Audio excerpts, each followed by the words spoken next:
Күнделікті өмірде қолданатын 5 заттың 4-еуі мұнай газ химиясымен байланысты. Ол қандай заттар?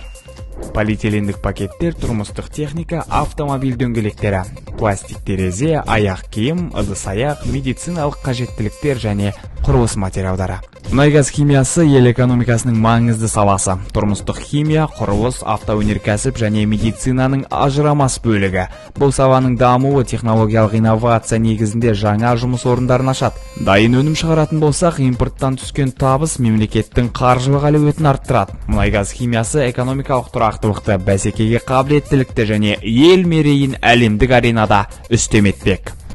Күнделікті өмірде қолданатын 5 заттың 4-еуі мұнай газ химиясымен байланысты. Ол қандай заттар?